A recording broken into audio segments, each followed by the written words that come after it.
Board exam की जितनी भी स्टूडेंट तैयारी करते हैं, सबसे ज्यादा क्यूरोसिटी उनको अपनी कॉपी को लेकर के होती है। क्योंकि हर स्टूडेंट, चाहे मैं हूं, आप हैं, हर कोई अपने एग्जाम में यही चाहता है कि हम जो अपनी कॉपी में लिखें वो उस तरीके से लिखें जिससे हमें बोर्ड एग्जामिनर ज्यादा से ज्यादा मार्क्स दे और उससे हमारा रिजल्ट बेहतर से बेहतरीन बने।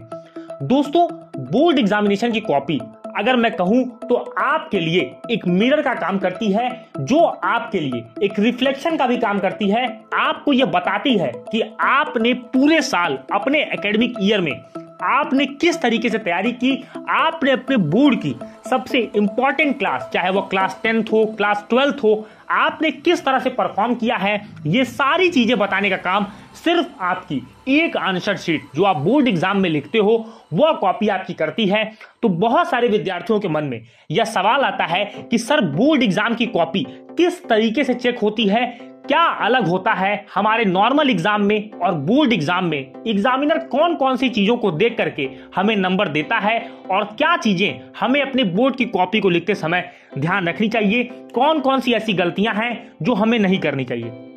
सबसे पहले जान लीजिए, जब आप बोर्ड एग्जामिनेशन को देते हैं तो आपको इस बात का ध्यान रखना है कि जो भी इंस्ट्रक्शंस आपके पेपर के फ्रंट पेज पर लिखे होते हैं, उन इंस्ट्रक्शंस में सबसे इंपॉर्टेंट इंस्ट्रक्शन जो होता है वो होता है ऑल क्वेश्चंस आर कंपलसरी। दोस्तों, इसका मतलब यह है कि आपको बोर्ड पहले ही ये बात बता देता है कि आपको पूरे के पूरे क्वेश्चंस को अटेम्प्ट करना है, किसी भी क्वेश्चन को आपको स्किप नहीं करना। इसीलिए बोर्ड कंपल्सन का इंस्ट्रक्शन आपके फर्स्ट पेपर पेज में दे देता है। यह बताता है कि आपको कोई भी क्वेश्चन छोड़ना नहीं है। इसी के साथ ही साथ बोर्ड आपको एक स्कोरिंग अपॉर्चुनिटी भी ये देता है कि अगर आपने क्वेश्चन को अटेम्प्ट किया है, क्वेश्चन से रिलेटेड अपने आंसर लिखा है, तो एग्जामिनर आपको जरूर मार्क्स देगा। क्योंकि ये सारी चीजें बोर्ड की मार्किंग स्कीम में आपके दी होती है कि अगर किसी सवाल में आपके 4 स्टेप हैं और आपने 1 से 2 स्टेप को ही किया है तो एग्जामिनर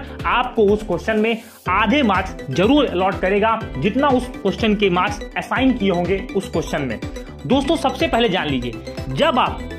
बोर्ड एग्जाम की कॉपी लिखते हैं तो एग्जामिनर को इंप्रेस करना, एग्जामिनर के सामने खुद को प्रेजेंट करना बहुत ज्यादा इंपॉर्टेंट होता है। अगर आप कड़ी मेहनत कर रहे हैं, आपने अपने बोर्ड परीक्षा के लिए कड़ी मेहनत की है, कई घंटे आपने तैयारी की है, लेकिन अगर आप अपने बोर्ड एग्जाम के दिन परफॉर्म नहीं कर पाते हैं, अपनी नोटबुक को बेस्ट से बेस्ट नहीं बना पाते हैं, तो ये आपके लिए सबसे गलत चीजें होंगी और यही आपको कम मार्क्स दिलाने में आपके लिए मददगार होंगी। सबसे पहले ध्यान रखिए, जब आप बोर्ड के आंसर शीट लिखते हैं तो आपको be responsible what you right.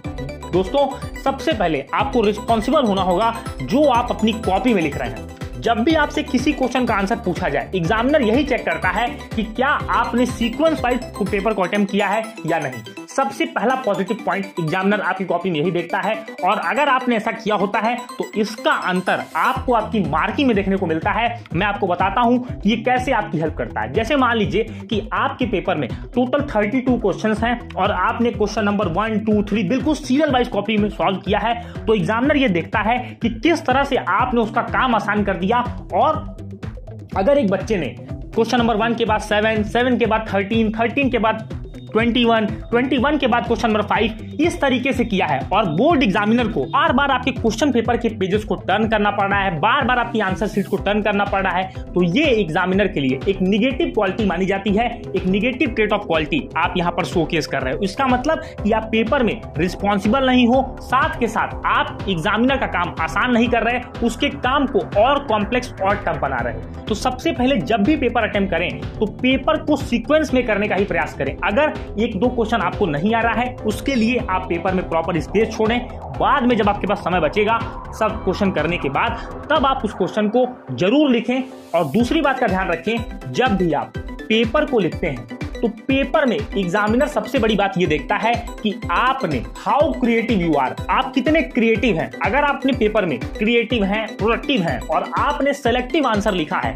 यानी कि आपने वर्ड लिमिट को ध्यान में रखा, आंसर को डिफरेंट वे में आपने किस तरह से प्रेजेंट किया, फिगर के माध्यम से, चार्ट्स के माध्यम से, टेबल्स, ग्राफ्स, ये सारी चीजें आपके अंदर जो स्किल है, जो राइटिंग स्किल, वो एग्जामिनर देखना चाहता है। अगर आप एग्जामिनर को ये सारी चीजें, ये इंग्रेडिएंट्स अपनी कॉपी में दे देते हो तो एग्जामिनर आपको बहुत अच्छा स्कोर देता है। साथ ही साथ अगर फिर उसके बाद आप किसी क्वेश्चन में कुछ गड़बड़ी भी करते हो, कुछ कमी रह जाती है, तो एग्जामिनर आपके एफर्ट्स को देखता है कि किस तरीके से आपको जो आंसर आते थे उसमें आपने बेस्ट से बेस्ट लिखा है, और इसका फायदा आपको उन क्वेश्चन में मिलता है जहां पर आप उतने एक्यूरेट, एग्जैक्ट और करेक्ट नहीं हो पाते, वहां पर आपको मार्क्स अच्छे मिल जाते हैं। अगली बात आती है कि सर राइटिंग, देखिए राइटिंग जो होती है वो हमारी साइकोलॉजी ये बताती है कि हम कितने कॉन्फिडेंट हैं। अच्छी राइटिंग का मतलब ये होता है कि हम बहुत ज्यादा पॉजिटिव सोचते हैं और अपनी स्किल्स पर हमें विश्वास है। एग्जामिनर भी कहीं ना कहीं चीज से खुद को रिलेट करता है। अगर आप एग्जामिनर को एक ऐसी कॉपी दें जिसमें राइटिंग बहुत ही क्लियर हो,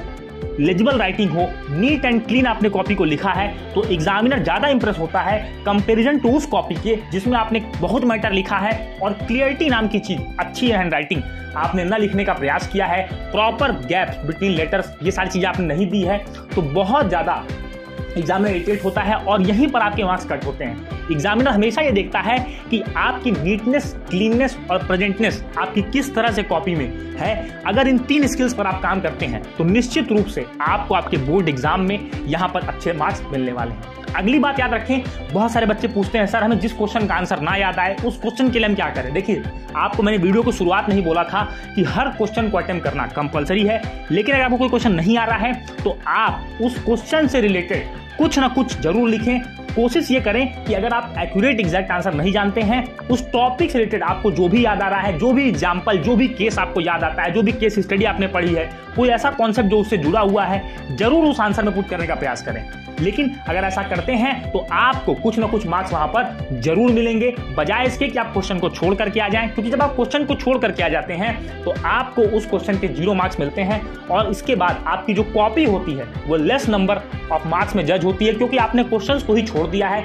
तो ये गलतियां करने से आप बचेंगे, निश्चित रूप से आपको बोर्ड एग्जाम में सफलता मिलेगी। अगली बात ध्यान रखें कि जब भी आप कॉपी को प्रेजेंट करते हैं, जब भी आप कॉपी को लिखते हैं, तो जो अपनी OMR शीट होती है, जो आपकी पहली शीट होती है, उस शीट को बहुत प्रॉपर्ली भरें, इसमें कोई भी मिस्टेक मत करिएगा, अदरवाइज आपकी कॉपी में बहुत सारी प्रॉब्लम्स आने वाली हैं। तो हमेशा अपना alertness level, correctness level, presentness level और स्मार्टनेस लेवल को आप अप रखेंगे, निश्चित रूप से आपको बोर्ड एग्जाम में सफलता मिलेगी। उम्मीद है कि यह वीडियो आपके एग्जामिनर के माइंड को, एग्जामिनर के पॉइंट ऑफ व्यू को पूरी तरह से आपको समझाने में पॉसिबल रहा होगा। वीडियो अच्छा लगा तो वीडियो को लाइक करें, चैनल पर पहली बार आ रहे हैं तो आपके अपने परिवार APN क्लासेस को जरूर सब्सक्राइब करें, और दोस्तों हमारे सफर में अपने साथ जुड़ें। मिलेंगे अपने अगले वीडियो में, तब तक के लिए thank you and have a wonderful day ahead.